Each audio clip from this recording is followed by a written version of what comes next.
এখন তো আমার হাজবেন্ড বাসায় নাই, তাহলে এই সুযোগে কথা বলে নেব।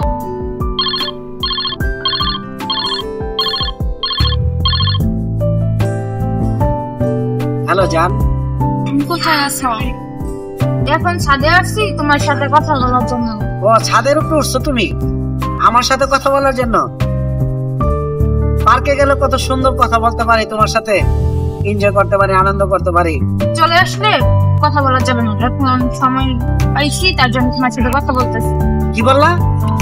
তোমার হাজবেন্ড আসলে সমস্যা, এই কারণে ছাদের উপরে বসে কথা বলতেছো?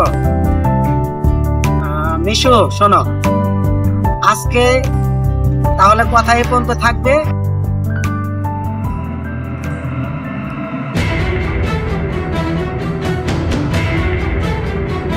কিরে মিশু, তুই কার সাথে কথা বললি?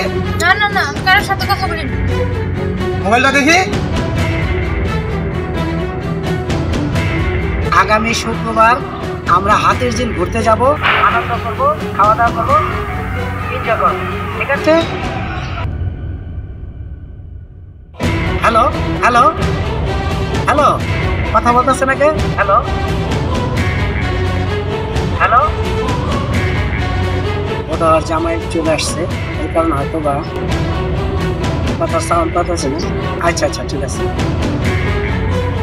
কোনো সমস্যায় পড়েছে মনে হয়, কোনো বিপদ হয়েছে, না হলে হ্যালো হ্যালো বলতেছি, কোনো কথা বলতেছে না, চিন্তার বিষয়।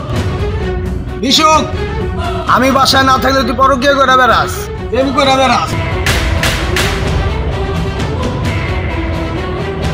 মিশু, এখন থেকে তুই অরেলেই থাক, অরেলেই সংসার কর, আমি চললাম।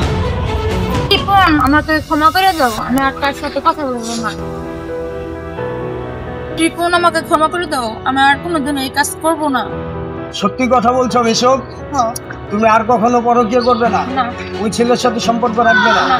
ঠিক আছে, তোমাকে আমি আজ থেকে ক্ষমা করে দিলাম। চলো দুজনে মিলামিশা আজ থেকে সংসার করি, চলো।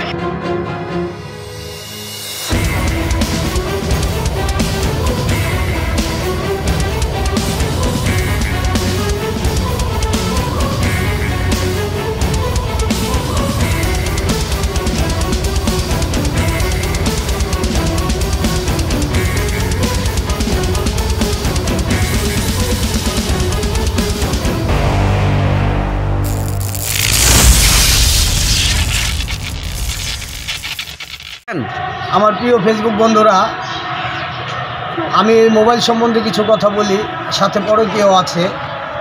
এই মোবাইলটা আমাদের যতটুকু উপকার করে আবার ক্ষতিও কম করে না।